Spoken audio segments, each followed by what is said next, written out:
Welcome to today's edition of World Wednesday. I'm Amaya. I'm AJ. And I'm Emma. A quick thanks to our wonderful, amazing, and talented sponsor, Mr. Day. The topic of today's talk will be covering the Second Industrial Revolution, while looking at information concerning technological advancements, consequences of industrialization, and reactions to the industrial global economy.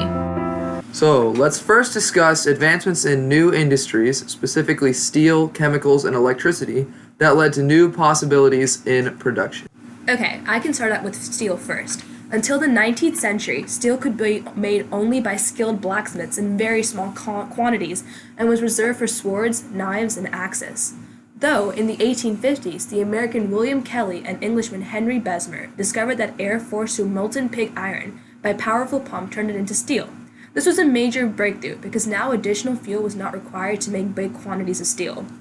Others had discovered a way to make scrap iron, an important raw material, also into steel. Now steel was starting to replace iron in construction projects, industrial machines, and railroads. These series of inventions made steel the cheapest and most versatile metal ever known. Okay, Amaya, enough about steel. Chemicals, that's where it was really at. The chemical industry during the Second Industrial Revolution also followed a similar pattern of innovation. In 1856, the first synthetic dye was created, and later industries also started to mass-produce organic chemicals. At the end of the century, German chemists synthesized colored dyes to create bright, long-lasting colors that were cheaper to manufacture and could be produced in much bigger quantities. The growth of chemistry also made advances in the manufacturing of explosives. For example, the Swedish scientist Alfred Nobel turned nitroglycerin into a stable solid called dynamite. Lastly, the growth of chemicals was also very useful in the mining industry and was critical in constructing railroads and canals. Oh, let's settle down, girls. Now let's talk about the innovation that really influenced people's lives, electricity. Electricity was characterized as an energy source that was much easier to use than water power or stationary steam engines. Oh, what's that? In 1876, Alexander Graham Bell invented the telephone. Soon after, inventors created generators that turned mechanical energy into electric current, which made electricity much cheaper. Electricity was moving through cities with hosting new appliances like arc lamps and incandescent lamps. In 1882, Edison was known to have created the world's first electrical distribution network in New York City. Lastly, other innovations that quickly appeared due to the advancements of the electric industry were electric streetcars, subways, electric motors, and hydroelectric engineering plants.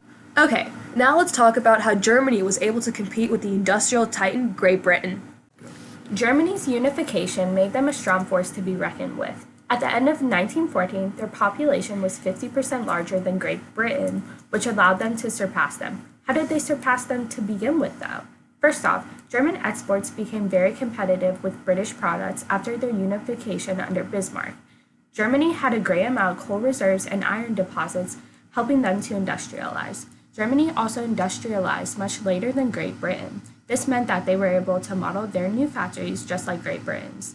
Germany invested more research in areas like electricity and chemistry. This led them to the increased production of potassium salt dyes, pharmaceutical products, and synthetics. They even controlled up to 90% of dye production worldwide. Many German states helped their boom in the Second Industrial Revolution by investing in education. As a result, there were many technical schools, which gave Germany a skilled and educated population. Germany's science and technology at the time was the greatest in the world. Because of their investment in researching, Germany had twice as many telephones as Britain and almost twice as much railway track. Germany also imposed newer and more costly tariffs against imports and protected their local industries, which promoted industry within their own borders. Alright, that's enough about Germany though. AJ, how did advancements in transportation and communication affect trade, migrations, and other global interactions? Alright, so we'll start out with the railroads.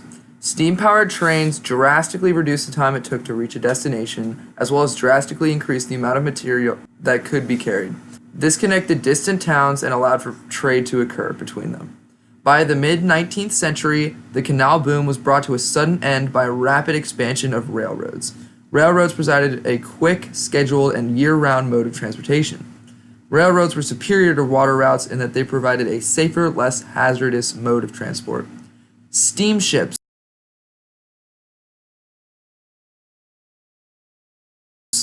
This was also a new form of transportation that allowed for the free choice on where to go in the ocean, not being reliant on the wind, and eradicating old trade routes. Canals provided new lanes for waterway trade that was not available before.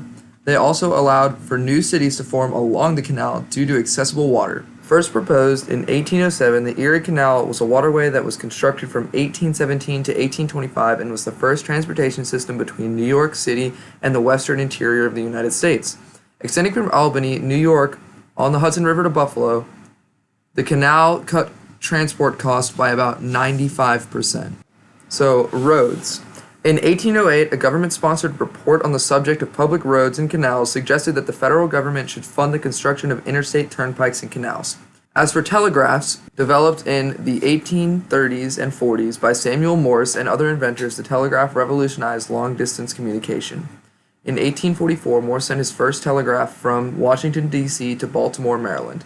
By 1866, a telegraph line had been laid across the Atlantic Ocean from the United States to Europe.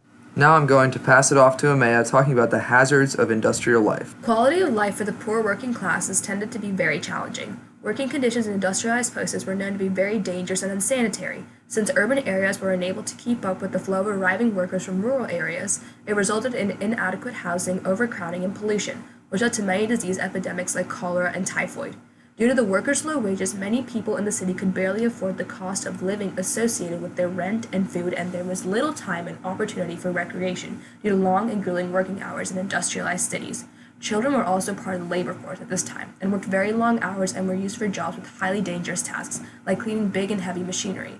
Children as young as 4 years old were often employed in factories and mines that developed during this time. Many employers were drawn to children because they were able to pay lower wages to them, and children tended to be more obedient and they were naturally smaller and could fit into dangerously tight areas. Hey Emma, how about we talk about reaction to industrialization, like women's suffrage, public education, and labor movements? Many women led lives of toil and pain. On top of the stress women had to deal with in the workforce, married women with children were expected to stay home even though they were still expected to contribute to the family's income.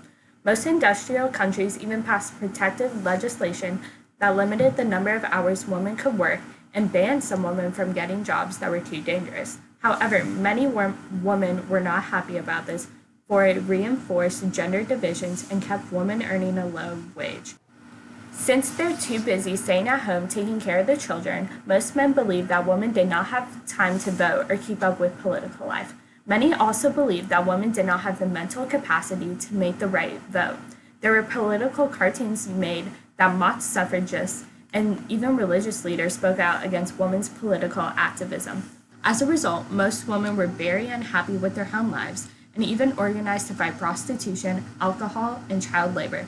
Elizabeth Cady Stanton and Susan B. Anthony led the women's suffrage for the right to vote, and eventually in 1914, women won the right to vote, but Britain did not get this right until 1918.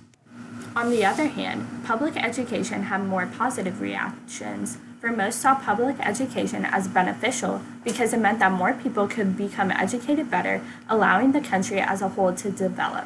When citizens became more educated, that meant the economy could improve since there was an educated workforce. For example, when many started to get degrees in science or mathematics, it greatly improved the economy.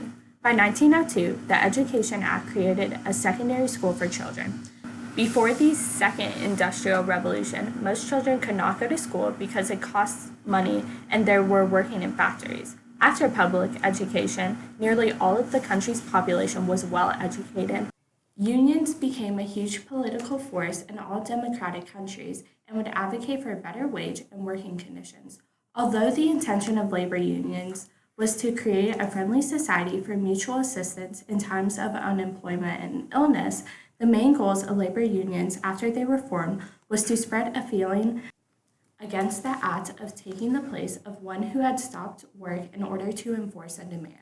The autobiography written in 1861, published in 1903, Getting a Living, The Problem of Wealth and Poverty of Profits, Wages and Trade Unionism by George Louis Bolen, wrote that Unionized working people who were not in labor unions had hateful nicknames like scab and rat. In the primary resource, he describes that the government would be very unhappy with labor movements because jobs were not getting done and they were forced to improve pay/working conditions. However, they were more pleased with labor unions than revolutions. Many men and women were often peer pressured into joining labor unions and were at times uncomfortable by them. However, many were for labor unions and other movements because they quickly caught the attention of government officials, so it was easy for strikers to get what they want. And now I'm going to throw it back to AJ so he can compare capitalism and socialism. Capitalism is an economic system based on private or corporate ownership of production, distribution of goods. It has always existed to some extent in all civilizations, but was written about formally by Adam Smith in his book The Wealth of Nations in 1776. Capitalists favor a system of free enterprise, which means the government does not interfere with the economy, that the laws of supply and demand will make sure that everyone's needs are fulfilled. Capitalism is characterized by a competition which there is a rivalry in supplying or getting an economic service or good. Sellers compete with other sellers and buyers compete with other buyers. The buyers seek the best possible deal and the sellers look to make the best possible sale, making the most profit. Socialism is an economic theory or idea that states that the government or the state should be in charge of economic planning, production, and distribution of goods. This contrasts with capitalism, where free markets predominate and property is privately owned. Socialism tends to favor cooperation, whereas capitalism is characterized by competition. The theories of socialism first arose in the late 18th century in response to the Industrial Revolution, where factory owners were becoming wealthy and the workers were impoverished. The workers wanted to get a greater share of the wealth, and later socialism, called communism, sprang up based on the writings of Karl Marx and Friedrich Engels. Lastly, Amaya is going to talk about the ways that industrialization impacted imperialism in the 19th century. Industrialization actually enhanced the need for many countries to become imperialistic because it was thought to have created a situation where nations like European countries and the United States felt that they needed to have larger land empires. As industries began to develop in many countries, the need for resources also grew, so industries found that they were able to obtain much cheaper resources like cotton, coal, and iron ore from the colonies in other countries. Cheap labor in colonies also was a plus for countries to become more imperialistic to benefit each country's various industries. Another factor that led to the growth of imperialism was that industrialized countries needed markets to sell their finished products. Colonies in foreign countries were a perfect place for various companies to sell these products. Lastly, industrialization also made it much easier for countries to take hold of empires because of all the new technology that was created. First, military strength greatly increased due to the Industrializing Revolution because weapons were improved for more modern warfare. Next, transportation also became faster and more functional, which made it easier for industrialized countries to reach locations much faster. Alright guys, thanks for tuning in to World Wednesday. I'm Amaya. I'm AJ. And I'm Emma. Make sure to like and subscribe. See you next Wednesday!